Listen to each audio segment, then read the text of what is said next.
Несмотря на век информационных технологий, когда большинство задач выполняется через интернет, услуги почты все так же актуальны. Итоги работы за текущий год – вот основная тема пресс-конференции регионального отделения Почты России. На сегодняшний день российская сеть включает в себя более 1000 отделений, 55 из которых открыты в нашем регионе. 3 новых здания появились в этом году – в Сунже, Карабулаке и Далаково. Вновь построено новое отделение, объект отделения почтовой связи, оснащенные всем необходимым оборудованием, которое сегодня отвечает требованиям.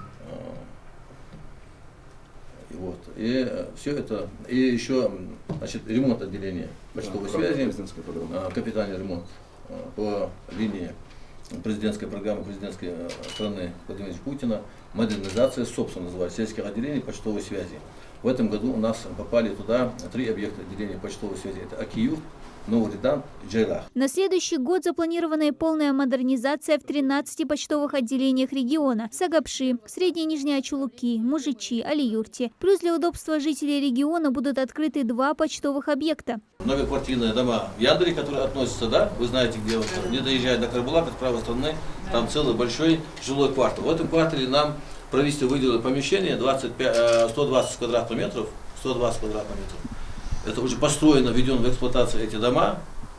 Вот в этих помещениях, вот в этом помещении будет одно отделение почтовой связи, которое будет обслуживаться и относиться к сельской поселению Яндере. И есть еще в 105-м массиве, самое прекрасное помещение, что есть в этих домах. Открытие новых объектов также поможет организовать и рабочие места для населения. На сегодняшний день в почтовых отделениях работают более 500 человек. Доставить пенсию, оформить посылку, обрадовать бандеролью. Современная почта оказывает около 250 услуг. Их список ежегодно расширяется, поэтому работники систематически проходят обучение. Ежемесячно вводятся какие-то новые услуги, например, это электронные заказные письма, это онлайн-оплаты знаков почтовой оплаты.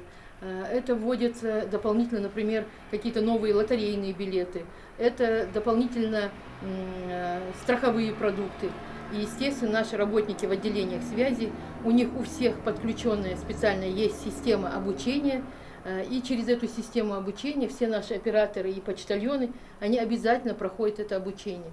Новогодние выходные, пожалуй, один из загруженных периодов для почтовиков. Поздравительные открытки, посылки, подарки. Никаких сбоев быть не должно. Посылки будут доставлены своевременно, отмечают в ведомстве. К тому же отслеживать ее можно и в онлайн-режиме.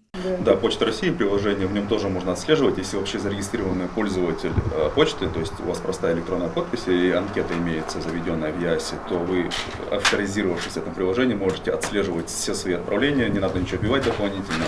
То есть у вас в приложение зашли, у вас список, все, что вы работаете, это удобно очень различным юрлицам, ИП, которые отправляют много посылок. Они видят все свои движения, видят, куда что уходит. Ингушский филиал Почты России за последние десятилетия в 5 лучших по стране. В рейтинге учитывается скорость доставки, качество обслуживания, выручка и многое другое. Основная нагрузка ложится на почтальонов, которые исправно выполняют свою работу, несмотря на капризы погоды, отмечает директор управления Федеральной почтовой связи Ингушетии Камбулат Сукиев. В первую очередь за счет тех почтальонов, которые находятся сейчас на доставочных участках, и мы получаем заработную плату наших коллег.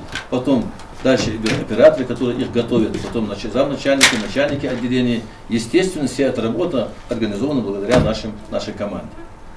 Тут все взаимосвязано. Ремонт почтовых отделений, своевременная доставка посылок и писем, популяризация почты среди жителей региона – таковы цели почтового отделения на следующий год. Ну а завершилась пресс-конференция награждением работников СМИ грамотами и памятными презентами. Дана Плиева, Магомед Аскиев, Новости 24.